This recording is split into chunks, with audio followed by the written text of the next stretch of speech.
ಅಂದ್ರೆ ಅಂಡರ್ಟೋನ್ ಅಲ್ಲಿ warm, cool, neutral ಈ ತರದ 3 ಟೈಪ್ಸ್ ಅಂಡರ್ಟೋನ್ ಬರುತ್ತೆ. ಸೊ ನೆಕ್ಸ್ಟ್ ಸ್ಕಿನ್ ಟೋನ್ ನಲ್ಲಿ fair, light, light medium, medium dark ಈ ತರದ ಅಂಡರ್ಟೋನ್ ಸ್ಕಿನ್ ಟೋನ್ಸ್ ಬರುತ್ತೆ.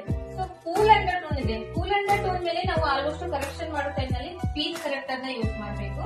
So next light medium, medium. So ಈ ಕರೆಕ್ಟರ್ ಕೂಡ ಯೂಸ್ ಮಾಡಬಹುದು. ಆರೆಂಜ್ ಮತ್ತೆ ಯೆಲ್ಲೋ ಕರೆಕ್ಟರ್ ಕೂಡ ಯೂಸ್ ಮಾಡಬಹುದು. ಪೀಚ್ ಕರೆಕ್ಟರ್ ಯೂಸ್ ಮಾಡ್ತೀವಿ ಅಂದ್ರೆ ಅವ್ರ ಸ್ಕಿನ್ ಮೇಲೆ ಪ್ರಾಬ್ಲಮ್ಸ್ ಕಡಿಮೆ ಇದೆ ಅಂದಾಗ, ಲೈಟ್ ಆಗಿ ಪ್ರಾಬ್ಲಮ್ಸ್ ಇದೆ ಅಂದಾಗ ಪೀಚ್ ಕಲರ್ ಕರೆಕ್ಟರ್ ನ ಯೂಸ್ ಮಾಡೋ ಜಾಸ್ತಿ ಇದೆ.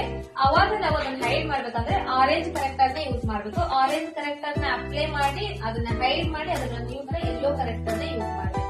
ಸೊ ಈ ತರದ ನಾವು ಲೈಟ್ ಮೀಡಿಯಂ ಸ್ಕಿನ್ ಟೋನ್ ನಲ್ಲಿ ಈ ತರದ ನಾವು ಪೀಚ್, ಆರೆಂಜ್, ಯೆಲ್ಲೋ ಕರೆಕ್ಟರ್ ಈ 3 ಟೈಪ್ಸ್ ಕರೆಕ್ಟರ್ ಯೂಸ್ ಮಾಡಬಹುದು.